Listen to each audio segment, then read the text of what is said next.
آج لوگوں کے درمیان ایک لفظ بہت عام بولا جاتا ہے اور وہ ہے وسیلہ۔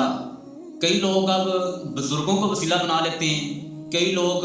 پیروں کو وسیلہ بنا لیتے ہیں، کئی لوگ کسی اور شخصیت کو اللہ کے ہاں وسیلہ بنا لیتے ہیں۔ کیا کہتے ہیں کہ ہماری تو اللہ سنتا نہیں ہے تو ان کی اللہ موڑتا نہیں ہے، لہٰذا ہماری ان کے آگے اور ان کی آگے اللہ کے آگے، تو ہم اس لیے ان کو وسیلہ بناتے ہیں۔ قال ربکم ادعونی استجب لکم، اللہ فرماتے ہیں کہ جب میرا بندہ مجھ سے دعا کرتا ہے استجب لکم، تو میں اپنے بندے کی دعا کو قبول کرتا ہوں۔ اب یہ بندہ ہے کہ یہ خود تو اللہ رب العالمین سے دعا نہیں کرتا، خود تو اپنی پریشانی اللہ کے سامنے رکھتا نہیں ہے، لیکن کسی بزرگ کے خاطر ڈال دیتا ہے کہ بھائی جان یہ آپ نے ہی میری پریشانی اللہ کے سامنے رکھنی ہے، لہٰذا میں آپ کو اللہ کے ہاں وسیلہ بنا رہا ہوں۔ حالانکہ قرآن و حدیث پہ اگر غور کریں نا تو قرآن و حدیث میں کہیں بھی ہمیں یہ نہیں ملتا کہ ہم اللہ رب العالمین کے ہاں کسی شخصیت کو، کسی بزرگ کو، کسی پیر فقیر کو وسیلہ بنا سکتے ہیں۔ یہ تو صرف ہم نے خود ہی گڑھا ہوا ہے کہ جناب کسی بزرگ کو، کسی پیر کو ہم اللہ کے ہاں وسیلہ بنا سکتے ہیں، تو اللہ ان کی موڑے گا نہیں، ہماری اللہ سنتا نہیں ہے، ایسا نہیں ہے۔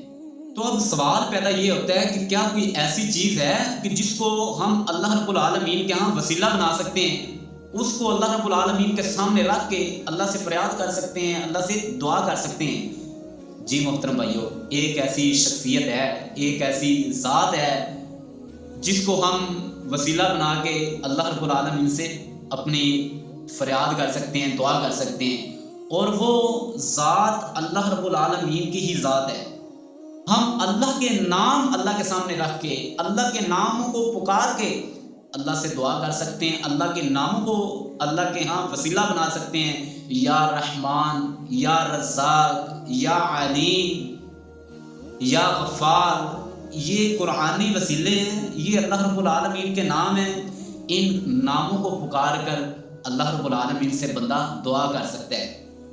تو اب دوسری بات یہ ہے کہ بندہ اپنے نیک اعمال کو اللہ کے ہاں وسیلہ بنا سکتا ہے۔ اب اگر ایک بندے کو یقین ہے کہ میں نے فلاں نیکی، فلاں اعمال صرف اور صرف خالصتاً اللہ کی رضا کے لیے کیا تھا، اللہ کو راضی کرنے کے لیے کیا تھا، اور اس کو یقین ہے کہ اگر یہ اپنا عمل، یہ اپنی نیکی میں اللہ کے سامنے رکھوں گا، یہ اللہ کے سامنے رکھ کے اللہ سے دعا کروں گا، تو اللہ رب العالمین ضرور میری دعا قبول کریں گے، کیونکہ میں نے اللہ کی رضا کے لیے کیا تھا۔ جیسا کہ حضرت عبداللہ بن عمر رضی اللہ تعالیٰ عنہ بیان کرتے ہیں کہ میں نے ایک دفعہ اللہ کے رسول صلی اللہ علیہ وسلم کو فرماتے ہوئے سنا۔ اللہ کے رسول صلی اللہ علیہ وسلم فرما رہے تھے کہ 3 بندے کسی سفر کے لیے نکلے تو راستے میں ان کو لیٹ ہو گئی، شام ہو گئی، رات ہو گئی، موسم خراب ہو گیا، بارش آ گئی، تو انہوں نے فوراً ہی ایک غار کے اندر پناہ لے لی۔ جب وہ غار کے اندر داخل ہو گئے تو اچانک ہی غار کا منہ بند ہو گیا، پہاڑ سے ایک بڑا پتھر کھسکا اور لڑکتا ہوا آ کے غار کے منہ کے آگے کھڑا ہو گیا۔ تو غار کا منہ بند ہو گیا تو اب وہ غار کے اندر پھنس گئے۔ انہوں نے بہت زور لگایا، بڑی ہی کوشش کی اس پتھر کو سائڈ پہ کرنے کی، اس پتھر کو ہٹانے کی تاکہ وہ باہر نکل سکیں، لیکن وہ پتھر اتنا وزنی تھا کہ وہ ان تینوں سے ہل بھی نہیں سکا۔ تو پھر وہ جب تھک گئے، ہار گئے، تو اب آپس کے اندر وہ سوچنے لگے۔ تو ان میں سے ایک بندہ زیادہ عقل مند تھا، سمجھدار تھا، تو اس نے کہا کہ دیکھیں اب ایسے تو ہم نہیں نکل سکتے یہاں سے، لیکن ایک طریقہ ہے کہ ہم اللہ رب العالمین کے سامنے اپنے اپنے نیک اعمال رکھتے ہیں۔ جو تم نے اپنی زندگی کے اندر کوئی ایسا عمل کیا ہے، کوئی ایسی نیکی کی ہے جو صرف اور صرف اللہ کی رضا کے لیے کی ہے، تو اس کو اللہ کے سامنے رکھ کے دعا کرتے ہیں کہ ہو سکتا ہے اللہ رب العالمین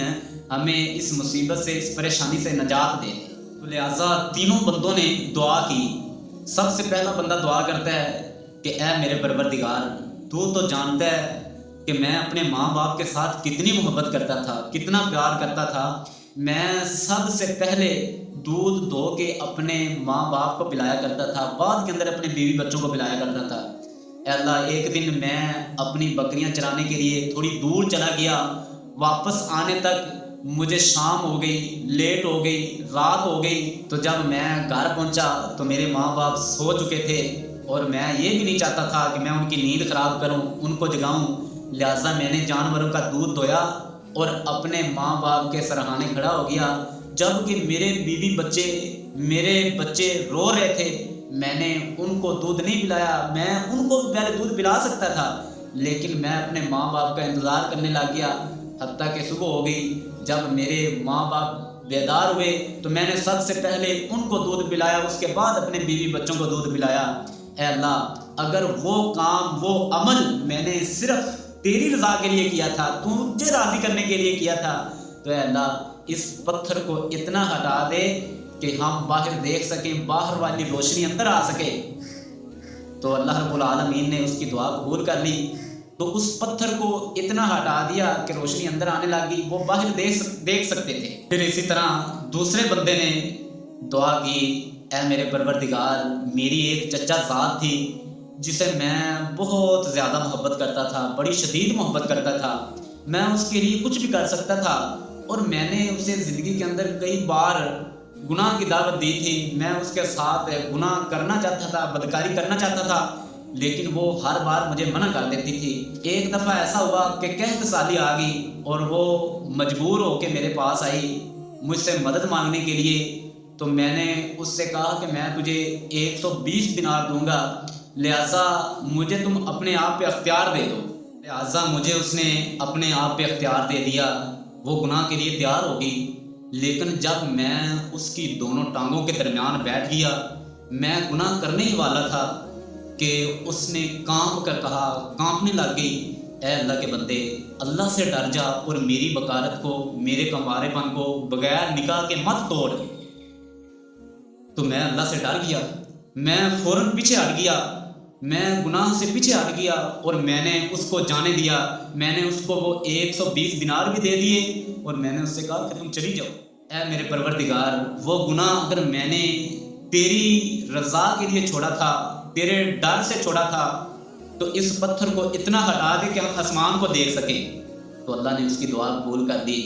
تو وہ پتھر اتنا ہٹ گیا کہ وہ آسمان کو دیکھ سکتے تھے۔ اسی طرح پھر تیسرے بندے نے اللہ سے دعا کی، اے میرے پروردگار،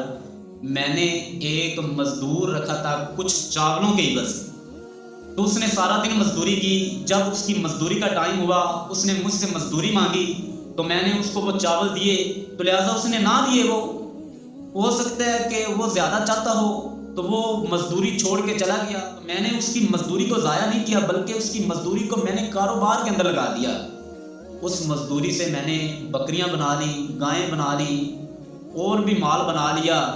تو ایک دن بڑے عرصے کے بعد وہ پھر میرے پاس آیا اور مجھ سے کہتا ہے، اللہ کے بندے میری مزدوری دے دے۔ تو میں نے اس سے کہا کہ یہ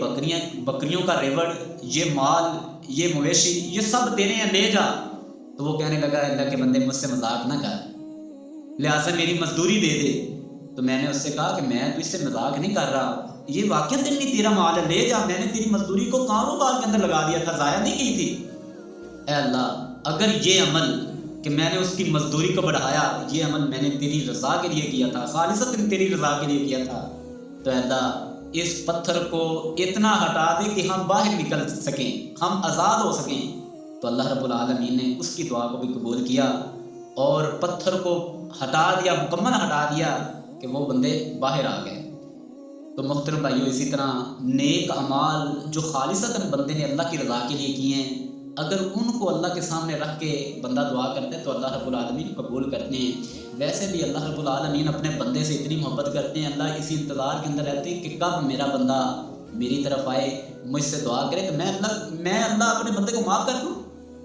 لیکن اصل بات تو یہ ہے کہ ہم دعا اس طرح کرتے نہیں ہیں جس طرح دعا کرنے کا حق ہے، جس طرح اللہ رب العالمین سے مانگنے کا حق ہے، ہم وہ حق ادا نہیں کرتے، اس لیے ہماری دعائیں قبول نہیں ہوتی، اور کوئی بھی دعا ضائع نہیں ہوتی، بلکہ وہ بندے کی جمع ہو جاتی ہے، آخرت کے اندر اس کا بندے کو بہت زیادہ فائدہ ہوگا۔